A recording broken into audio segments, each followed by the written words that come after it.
এদেশের অধিকাংশ মানুষ ইসলাম ধর্মে বিশ্বাসী হলেও বাঙালি সংস্কৃতি ও চেতনা এর মূল চালিত শক্তি। অসাম্প্রদায়িক চেতনার যে বাংলাদেশ আমরা স্বপ্ন দেখছি এবং যেটা কায়েম করেছি, এটা যেন অক্ষুণ্ণ রেখে রাখতে পারে। ধর্ম যার যার, কিন্তু উৎসব সকলের, এবং আমরা সবসময় সেটাই মানি। আর বাংলাদেশ বিশ্বে এটা একটা দৃষ্টান্ত স্থাপন করেছে। ধর্ম যার যার, উৎসব সবার, আজকে সেটাই প্রমাণ হয়েছে।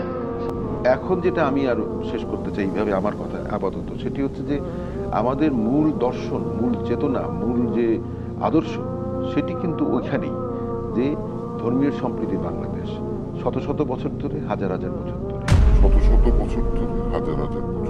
অসাম্প্রদায়িক বাংলাদেশ গড়তে সরকার ইতিবাচক, অসাম্প্রদায়িক বাংলাদেশ গড়ার অসাম্প্রদায়িক বাংলাদেশ গড়ার পথ, অসাম্প্রদায়িক রাষ্ট্র হিসেবে পরিচালিত হবে বাংলাদেশ।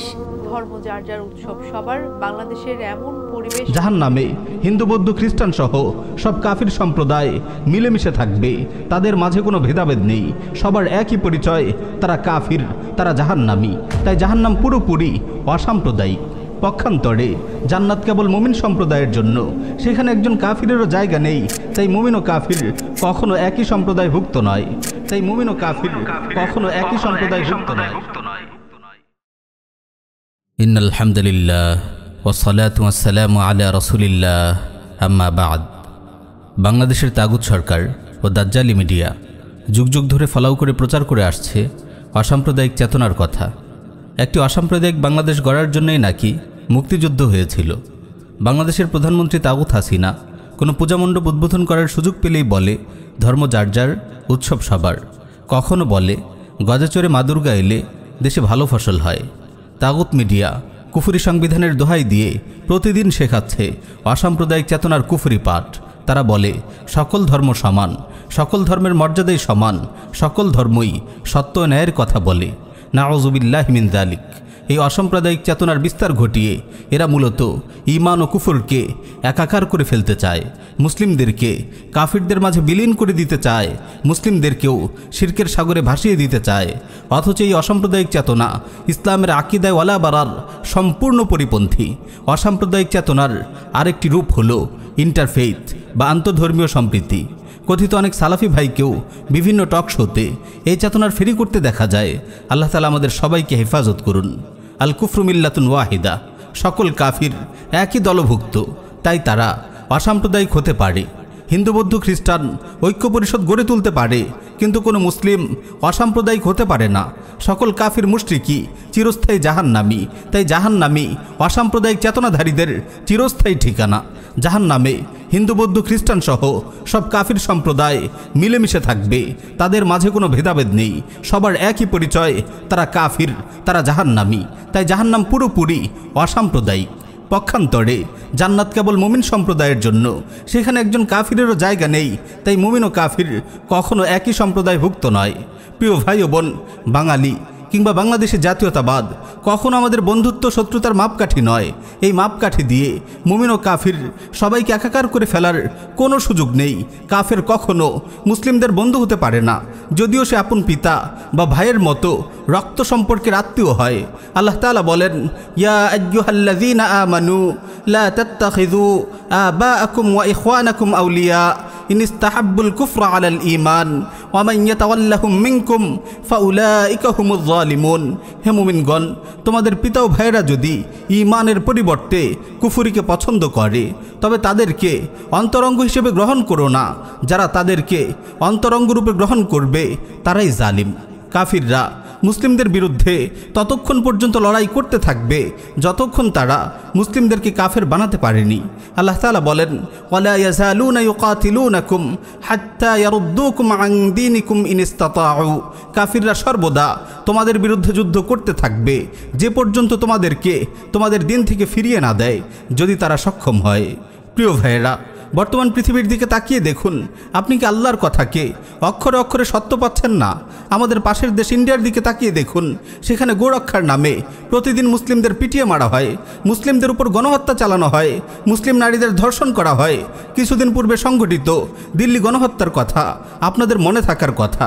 আর বাংলাদেশে এসে ভারতের পাঁচাটা গোলাম সরকার ও তার চালাচামুন্ডারা সম্প্রীতির কথা বলছে। এই সম্প্রীতির কথা, এই অসাম্প্রদায়িক চেতনার কথা ভারতে গিয়ে কেন বলে না, কাশ্মীরে গিয়ে কেন বলে না, আরাকানে গিয়ে কেন বলে না? এই ধোঁকাবাজ কাফির শয়তানরা অসাম্প্রদায়িকতার নামে আমাদের কিসের সবক দিতে চায়? ঈমান ও কুফর এবং মুমিন ও কাফিরের মাঝে কখনো দীর্ঘমেয়াদে শান্তিপূর্ণ সহাবস্থান হতে পারে না।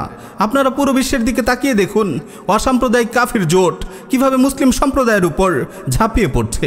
একদিকে তারা অসাম্প্রদায়িক চেতনার কথা বলে, আবার বাক স্বাধীনতার নামে রাসূল সাল্লাল্লাহু আলাইহি ওয়াসাল্লামের সঙ্গে বেয়াদবি করে। এই শয়তানগুলোর অসাম্প্রদায়িক চেতনা পুরোটাই ধোঁকাবাজি ও প্রতারণা। প্রিয় উম্মাহ, কোরআন সুন্নাহর বক্তব্য অনুসারে কাফিরদের প্রতি মুসলিমদের দুটি করণীয় রয়েছে। একটি হলো ইসলামের দাওয়া প্রদান ও প্রজ্ঞাপূর্ণ বিতর্কের মাধ্যমে তাদের ভ্রান্ত ধর্মের খণ্ডন। সহজ ভাষায় বললে কাফিরদের সামনে ইসলামকে সুস্পষ্ট ভাষায় তুলে ধরতে হবে। হিকমতের সাথে তাদের ধর্মের ভ্রান্তি ও গুমরাহি তাদেরকে বুঝিয়ে দিতে হবে। আল্লাহ তাআলা বলেন, উদউ ইলা সাবিলি রাব্বিকা বিল হিকমাহ ওয়াল মাউইযাতিল হাসানাহ ওয়াজাদিলহুম বিল্লাতী হিয়া আহসান। তুমি মানুষকে তোমার রবের দিকে আহ্বান করো হিকমত ও সদুপদেশ দ্বারা, এবং তাদের সাথে তর্ক করো উত্তম পন্থায়। দ্বিতীয় করণীয় হলো যতক্ষণ তারা ইসলাম কবুল না করছে অথবা জিজিয়া দিয়ে মুসলিমদের কর্তৃত্ব স্বীকার করে না নিচ্ছে, তাদের বিরুদ্ধে লড়াই চালিয়ে যেতে হবে। আল্লাহ তাআলা বলেন, কাতিলুল্লাযীনা লা ইউমিনুনা বিল্লাহি ওয়ালা বিল ইয়াউমিল আখির ওয়ালা ইউহাররিমুনা মা হাররামাল্লাহু ওয়া রাসূলুহু ওয়ালা ইয়াদিনুনা দীনাল হাক্কি মিনাল্লাযীনা উতুল কিতাব হাত্তা ইউতুল জিজিয়াতা আন ইয়াদিন ওয়া হুম সাগিরুন। ইহুদি খ্রিস্টানদের মধ্যে যারা আল্লাহর প্রতি ঈমান আনে না, শেষ দিনের প্রতি বিশ্বাস রাখে না, এবং আল্লাহ তার রাসূল যা হারাম করেছেন তা হারাম গণ্য করে না, এবং সত্য দিন অনুসরণ করে না, তাদের সঙ্গে যুদ্ধ করবে যে পর্যন্ত না তারা নত হয়ে সহস্তে জিজিয়া দেয়। সহিহাইনে এসেছে, রাসূল সাল্লাল্লাহু আলাইহি ওয়াসাল্লাম ইরশাদ করেন, উমিরতু আন উকাতিলান নাস হাত্তা ইয়াকুলু লা ইলাহা ইল্লাল্লাহ ফামান ক্বালা লা ইলাহা ইল্লাল্লাহ ফাকাদ আসামা মিন্নি মালাহু ওয়া নাফসাহু ইল্লা বিহাক্কিহি ওয়া হিসাবুহু আলাল্লাহ। আমাকে আদেশ করা হয়েছে লোকদের সঙ্গে যুদ্ধ করতে যতক্ষণ না তারা লা ইলাহা ইল্লাল্লাহ স্বীকার করে নেয়। সুতরাং যে লা ইলাহা ইল্লাল্লাহ স্বীকার করে নিল সে তার নিজের জান ও মালকে হেফাজত করে নিল, তবে ন্যায়সঙ্গত কারণের কথা ভিন্ন, আর তার হিসাব আল্লাহর দায়িত্বে। প্রিয় ভাই, একটু চিন্তা করে দেখুন, কোরআন সুন্নাহর সুস্পষ্ট নির্দেশনাকে পাশ কাটিয়ে কাফিরদের সঙ্গে বসে মিষ্টি মিষ্টি কথা বলা, তাদের বাতিল ধর্মকে স্বীকৃতি দেয়া, কুফর ও শিরকের সঙ্গে শান্তিপূর্ণ সহাবস্থানের কথা প্রচার করা কুফরি ও ইর্তেদাদ ছাড়া আর কি হতে পারে? প্রিয় উম্মাহ, একজন মুসলিমের বন্ধুত্ব শত্রুতার একমাত্র মাপকাঠি ঈমান। একজন মুমিন পৃথিবীর যে ভূখণ্ডেরই হন না কেন, যে ভাষারই হন না কেন, যে জাতিরই হন না কেন, সে পৃথিবীর সকল মুমিনের ভাই। আর একজন কাফির নিজের পিতা হলেও, নিজের সন্তান হলেও সে মুসলিমের শত্রু। রাসূল সাল্লাল্লাহু আলাইহি ওয়াসাল্লামের পবিত্র সিরাত থেকে কয়েকটি নজির টেনে আমি আমার আলোচনা শেষ করব ইনশাআল্লাহ। ইসলামের প্রথম ফয়সালাকারী যুদ্ধ গাজওয়ায়ে বদর, এই যুদ্ধে ঈমানের তাগিদে ভাই লড়েছিল ভাইয়ের বিরুদ্ধে, পিতা লড়েছিল পুত্রের বিরুদ্ধে। সাইয়্যিদুনা আবু বকর সিদ্দিক রাদিয়াল্লাহু আনহু তিনি ছিলেন মুসলিম শিবিরে, তার পুত্র আব্দুর রহমান ছিল মুশরিক শিবিরে। উতবা বিন রবিয়া ছিল কুরাইশদের সাথে, আর তার পুত্র সাইয়্যিদুনা হুযায়ফা রাদিয়াল্লাহু তাআলা আনহু ছিলেন মুসলিমদের সাথে।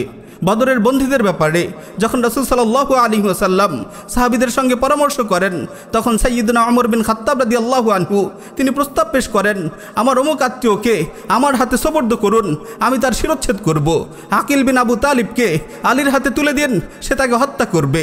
হামজার হাতে তার অমুক ভাইকে তুলে দিন, সে তার গর্দান উড়িয়ে দিবে, যাতে আল্লাহ তাআলা দেখেন মুশরিকদের প্রতি আমাদের অন্তরে এতটুকু দুর্বলতা নেই।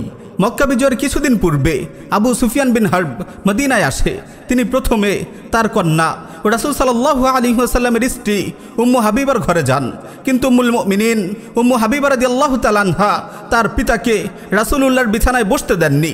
তিনি বসার আগেই এই বলে বিছানা গুটিয়ে ফেলেন যে একজন নাপাক মুশরিকের স্পর্শ রাসূলুল্লাহর পবিত্র বিছানায় লাগতে পারে না। সুবহানাল্লাহ! সিরাত থেকে কি আমরা শিক্ষা গ্রহণ করব না? প্রিয় উম্মাহ, এই হলো ইসলামের শিক্ষা, এই হলো কোরআনের চেতনা। মুমিন কখনো অসাম্প্রদায়িক চেতনার কুফরি লালন করতে পারে না। মুমিন কেবল তাওহীদের চেতনায় লালন করে, মুমিন আকীদায় ওয়ালা বারার চেতনায় লালন করে। আল্লাহ তাআলা আমাদের সবাইকে অসাম্প্রদায়িক চেতনার কুফরি থেকে হেফাজত করুন, আমিন ইয়া রাব্বাল আলামিন।